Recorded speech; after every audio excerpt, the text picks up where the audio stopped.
Peuple du Burkina Faso, camarades combattants pour la liberté, pour la paix, la souveraineté et l'indépendance réelle.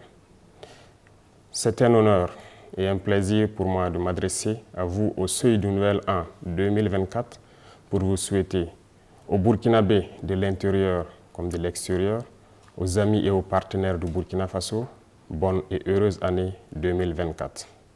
Rendons grâce à Dieu qui nous a permis de voir ce jour, qui marque donc la fin de l'année 2023. Prions également le bon Dieu pour ceux-là qui ont donné leur vie pour l'indépendance du Burkina Faso, dans la reconquête de notre territoire, que leur âme repose en paix sur la terre libre du Burkina Faso. Nous prions également que Dieu accorde une santé à tous ceux-là qui aujourd'hui se retrouvent blessés du fait donc des leaders terroristes et qui ont mené le combat noble pour notre liberté. Nous sommes solidaires de toutes ces personnes qui ont dû quitter leur contrée, qui se retrouvent aujourd'hui personnes déplacées internes. Camarades, 2023 a été une année au cours de laquelle nous avons fait une analyse profonde de la situation du Burkina Faso. Une année au cours de laquelle nous avons posé un diagnostic profond des maux qui minent le Burkina Faso. Ce qui a amené de prendre des décisions importantes. Ces décisions ont été de briser les premières chaînes de l'esclavage, de l'impérialisme, du néocolonialisme. Parce que, dit-on, vous ne pouvez espérer retrouver votre objet perdu en faisant appel à l'aide à celui qui vous l'a dérobé. 2023 a été une année où beaucoup d'initiatives ont vu le jour. Le 11 décembre dernier, comme nous le résumions, à propos de tout ce que nous avons pris comme initiative dans le domaine de la défense, dans le domaine sanitaire, surtout aussi dans le domaine de l'autosuffisance alimentaire. Beaucoup d'initiatives de développement, d'industrialisation ont été lancées. C'est le lieu pour moi donc de saluer le peuple burkinabé pour sa résilience, pour avoir compris le sens du combat que nous menons, pour la reconquête du territoire et pour l'indépendance réelle du Burkina Faso. 2024 sera une année au cours de laquelle nous allons continuer ce combat. Nous allons continuer à briser les chaînes de l'esclavage, à briser les chaînes donc du néocolonialisme qui nous empêchent de connaître le bonheur. Au cours de cette année 2024, nous allons poursuivre les efforts de reconquête du territoire et amplifier la lutte.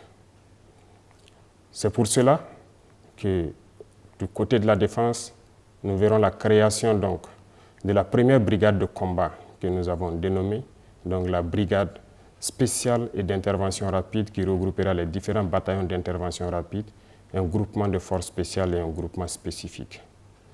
Cela, c'est toujours dans le sens de la réorganisation de notre armée, de sa réarticulation, de la relocalisation des différentes forces en mesure de faire face.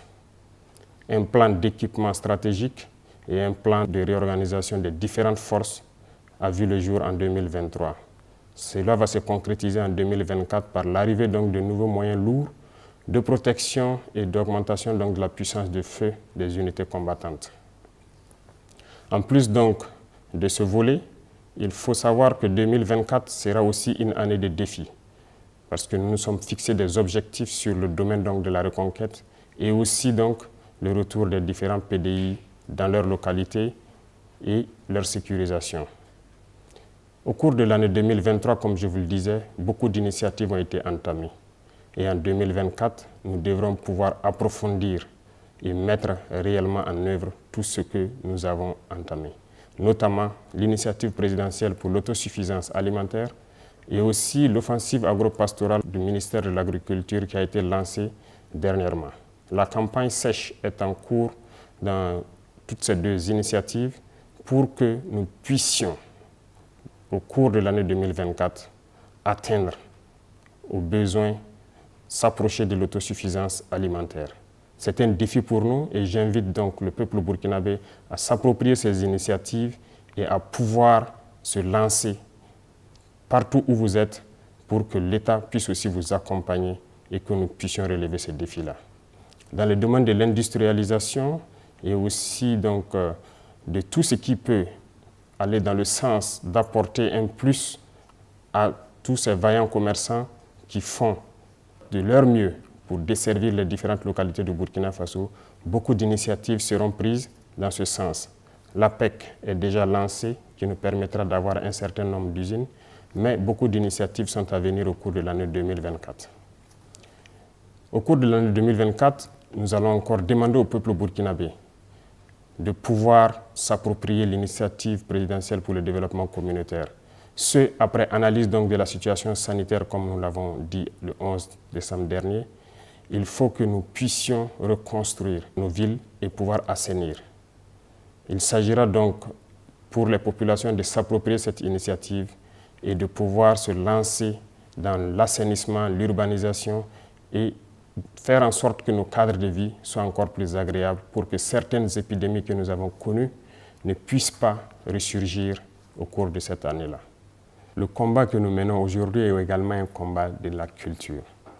Comme vous l'aurez remarqué, en posant donc un diagnostic du problème, nous avons compris que la colonisation nous a déracinés. Nous avons perdu notre culture. Notre belle culture qui nous enseigne la paix, la solidarité, l'entraide. Nous avons perdu ces valeurs. Voilà pourquoi nous tenons à ce que la culture occupe une place importante donc, dans notre combat. C'est ce qui a amené donc à aujourd'hui officialiser nos langues nationales et aussi à créer le Conseil de communauté à travers donc, ce projet de loi qui vient d'être adopté donc, à l'Assemblée. Ceci doit nous amener à revenir à nos racines, à nos traditions, à nos cultures, pour pouvoir faire ressurgir ces valeurs de solidarité qui nous manquent beaucoup, ces valeurs de paix, de tolérance et d'entraide. Sur le volet de la corruption, il faut dire que l'année 2023 a été une année où ce phénomène a perduré. Pour 2024, nous comptons donc lancer la machine de la lutte contre la corruption. C'est le lieu donc pour moi d'inviter toutes ces institutions et structures qui œuvrent donc dans la lutte contre la corruption à redoubler d'efforts pour qu'à jamais nous puissions bannir ce phénomène de notre société. Camarades, nous restons convaincus de notre trajectoire, de la lignée que nous avons adoptée. Il n'y a pas meilleur que cet itinéraire que nous avons emprunté pour notre liberté, pour notre souveraineté et pour que le Burkina puisse prospérer. Nous sommes convaincus et avec le peuple burkinabé, nous sommes rassurés plus que jamais que le combat que nous menons est noble pour le Burkina Faso, pour l'AES et pour l'Afrique tout entière. Nous allons vous souhaiter une très bonne année 2024, une année pleine de santé, une année de combativité, une année au cours de laquelle donc tous les Burkinabés vont pouvoir cultiver l'amour entre eux, Une année au cours de laquelle nous souhaitons que les Burkinabés puissent faire fi des différends qu'ils ont connus et pouvoir donc regarder ensemble vers l'avenir. Une année de bonheur, une année au cours de laquelle les espoirs des uns et des autres donc vont se voir accomplis. Nous ne pourrons terminer sans remercier le peuple burkinabé qui a compris le sens de la lutte et qui se bat jour et nuit dans la veille citoyenne pour protéger cette transition. Parce que, dit-on, l'ennemi n'a pas encore rangé sa hache de guerre, que ce soit de l'intérieur ou de l'extérieur, l'impérialisme est toujours en activité. Merci au peuple burkinabé pour ce combat que nous menons et merci à tous ceux qui, de près ou de loin, nous soutiennent, qu'ils soient de l'intérieur, de l'extérieur, partout dans le monde, qui soutiennent le Burkina Faso dans cette lutte. Vive le Burkina Faso, que Dieu protège le Burkina Faso. La patrie ou la mort, nous vaincrons.